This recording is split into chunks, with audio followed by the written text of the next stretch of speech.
Fala, nação tricolor, tudo bem com vocês? Sejam muito bem-vindos a mais um vídeo do canal, mais um Bahia. Eu me chamo Amália e vamos falar de Bahia.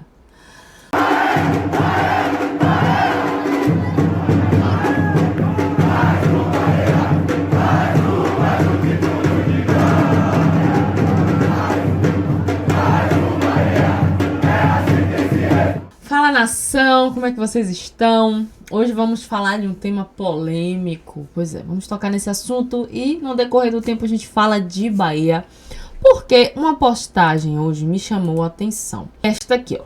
Vasco pode ser punido após torcida interferir no VAR. Que loucura! O árbitro Wagner Nascimento de Magalhães registrou na súmula que torcedores do Vasco deslocaram uma das câmeras do VAR no clássico contra o Botafogo, deixando-a inoperante por 12 minutos. Além disso, no segundo gol botafoguense, uma nova ocorrência foi registrada, incluindo ameaças ao operador caso ele chegasse próximo da câmera. Com isso, o Cruz Maltino pode acabar punido pela CBF. Bora lá. Estou dizendo que a torcida do Vasco está correta? Lógico que não. Agiram, né, de forma ilegal, errada. Mas me chama a atenção que a arbitragem brasileira hoje está um caos. E eu vou trazer alguns vídeos para a gente falar sobre isso. A arbitragem brasileira está um caos. E quando é algo relacionado à torcida, relacionado ao clube, eu acho interessante como é tomado uma providência.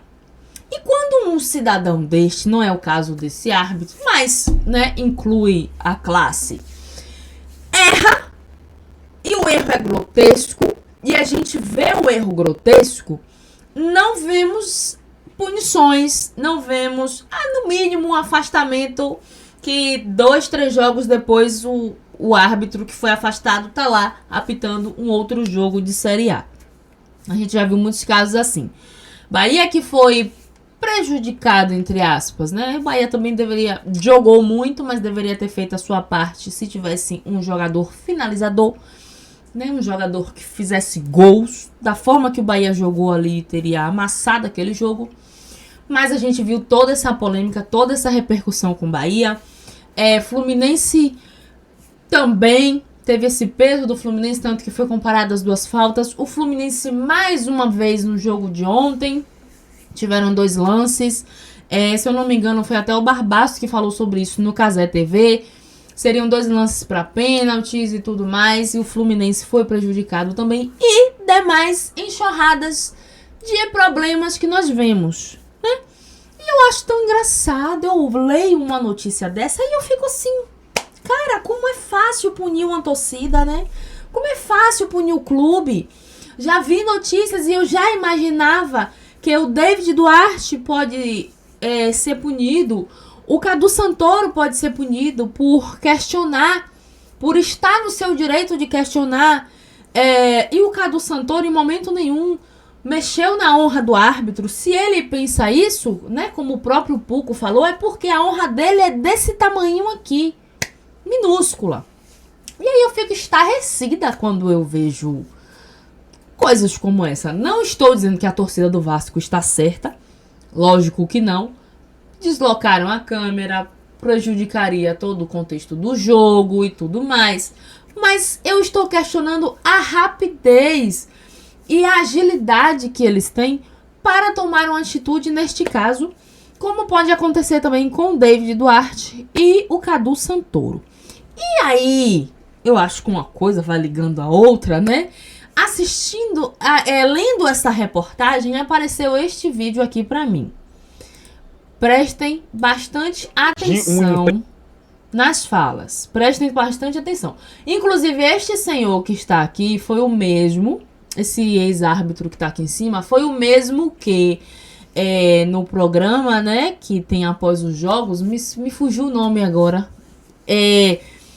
Ele comparou as faltas do Fluminense e Bahia e para ele ali no Bahia não foi falta E tentaram até achar um pênalti, que o Michel Araújo, né, teria feito um pênalti, que o árbitro não olhou, que se ele fosse olhar a falta, teria que olhar o pênalti também.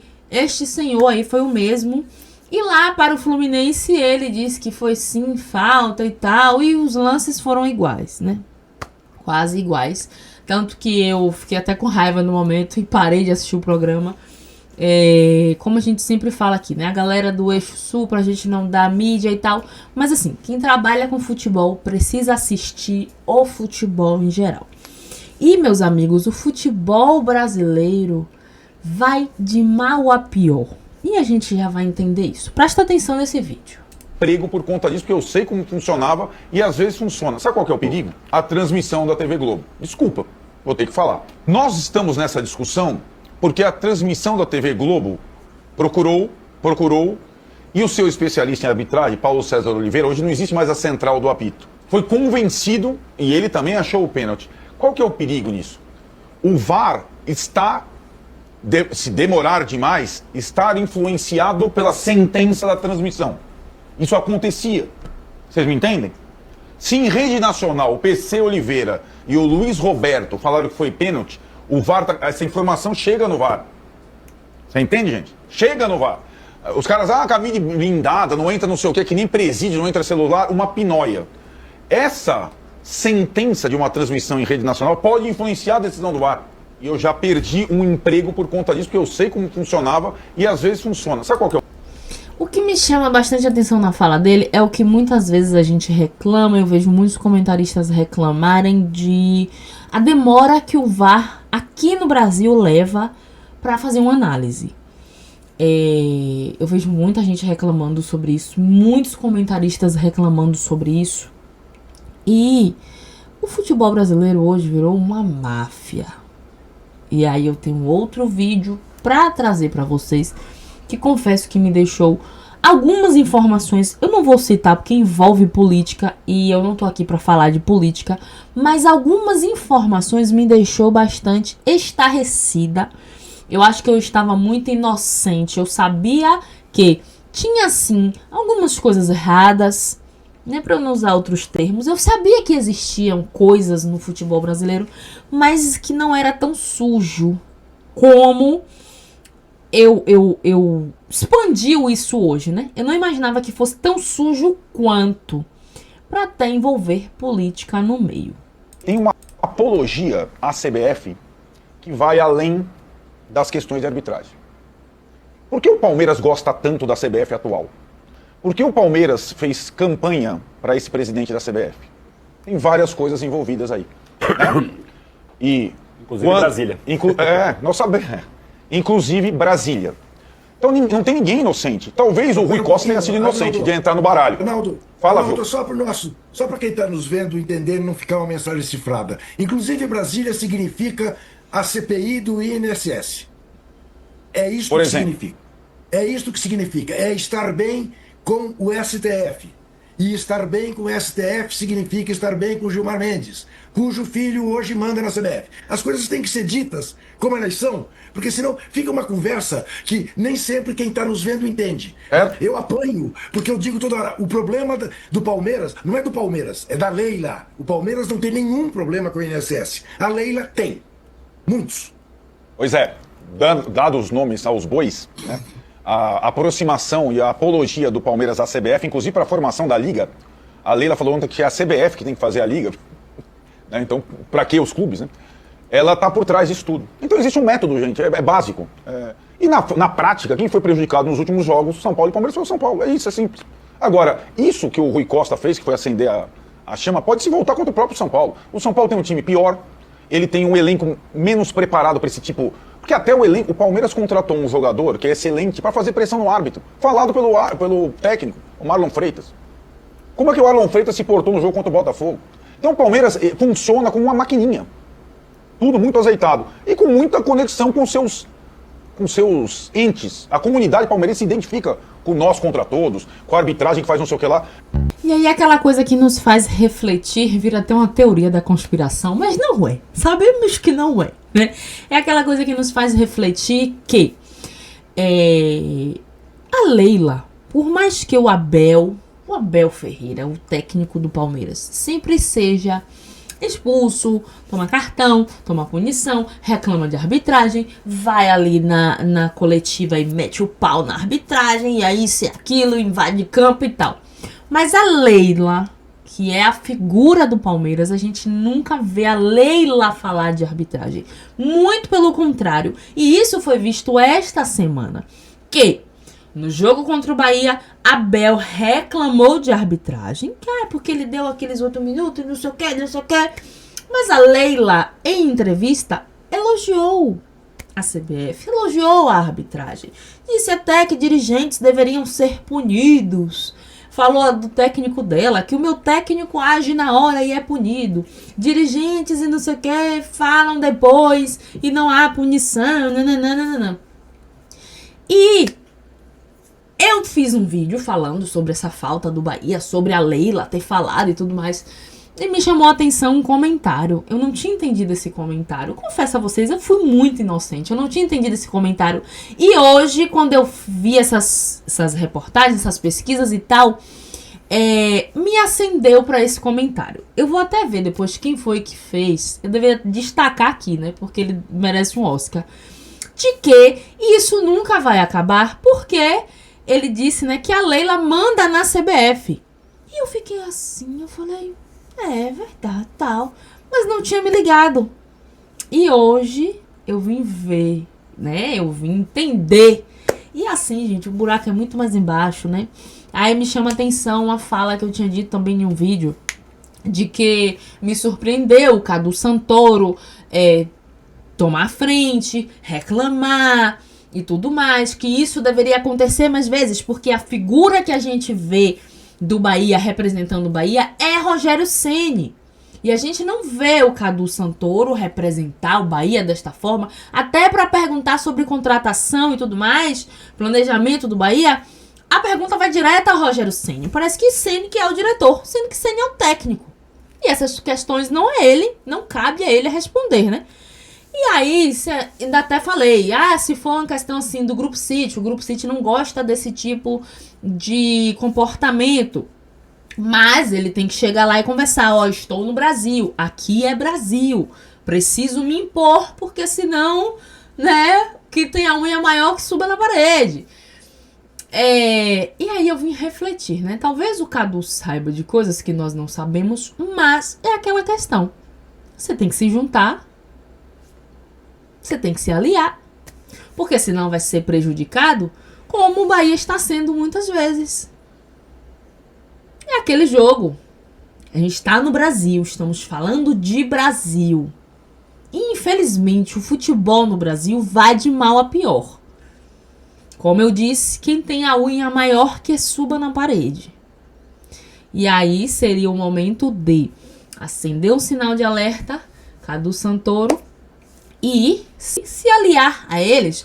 Até porque eu vi outra reportagem que fala que o Bahia ainda não teve interferência favorável do VAR no Brasileirão em 2026. E a reportagem traz alguns acontecidos. Olha que estamos só no começo e já teve, né, algumas interferências.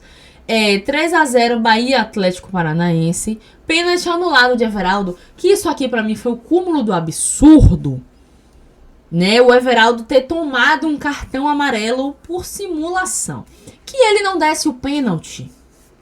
Legal, tudo bem, dava pra entender, mas daí ele vir dar um cartão amarelo pro Everaldo, sendo que depois eu assisti um jogo do Flamengo que o Arrascaeta simulou um pênalti ridículo, no qual o jogador só encosta nele e ele sai girando no ar e foi marcado o pênalti. Everaldo só teve um pisão no pé, caiu e o árbitro interpretou, o VAR, né, interpretou que Everaldo tinha simulado um pênalti. E quando eu vi aquela cena do Arrascaeta, eu falei, cara, não é possível. Mas aí, na mesma hora, eu lembrei, estamos falando de Flamengo, né? Estamos falando de Flamengo. Vocês mesmo acabaram de ver no vídeo anterior. Aí vem o Bahia e as Cocós. Bahia e Vitória. Gol de Juba anulado por revisão. Diz que tinha invadido a área, né? Antes da hora e tal. O nosso querido William José tinha perdido esse gol. E o Juba tinha perdido o pênalti, na verdade. E o Juba veio, fez e aí anulou porque disse que tinha invadido a área e tal. Ponto. Foi outro questionamento esse aí também, porque disse que os jogadores do Vitória também tinham se apressado no mesmo tempo. E Bahia e Fluminense. Cartão vermelho para Del. O cartão que Del tomou. São critérios e critérios que a gente não compreende. Ontem eu assistindo o jogo do Fluminense também, eu vi uns lances que foram favoráveis para o Fluminense e a arbitragem não deu, que eram pênaltis claros, que a gente fica se perguntando, cara, quais são os critérios? Quais os critérios de uma arbitragem hoje? Fica difícil. E aí, deixem aí nos comentários o que vocês acham de toda esta logística que a gente vai fazendo, né? Encaixando uma notícia na outra e vai se acendendo uma luz de que o futebol brasileiro, a cada dia que passa, vai de mal a pior, com mais interferências. E, na verdade, sempre foi assim, né? Sempre foi essa máfia. A diferença é que hoje tem a internet para escancarar tudo e vocês terem a noção do que está acontecendo, de ter gente para comunicar e trazer para vocês o que está acontecendo, que para os times do lado de cá sempre foi assim. Sempre foi desta forma. A diferença é que agora o Bahia tem uma gestão grande, que até o momento a gente não viu muita movimentação em relação a isso. Lembro muito bem do jogo do Bahia contra o Grêmio, que teve aquele pênalti fajuto para o Grêmio e uma semana antes o Grêmio tinha tido a reunião em relação à arbitragem, porque o Grêmio tinha sido prejudicado e aí a próxima vítima foi o Bahia. Eu não vi o Bahia procurar para fazer reunião. Fica um pouquinho difícil, né? Fica um pouquinho difícil. Acho que tá na hora do Cadu Santoro entender que ele está no Brasil, futebol brasileiro. E como eu tinha dito, parece até muito fácil falar, mas é a realidade, querido. Se você quer, se você tem o poder e se você almeja algo, você tem que ir buscar, você tem que ir lá falar e até mesmo se aliar. É o Brasil. Deixa aí nos comentários o que vocês acharam. Beijo tricolor, fiquem com Deus e até a próxima.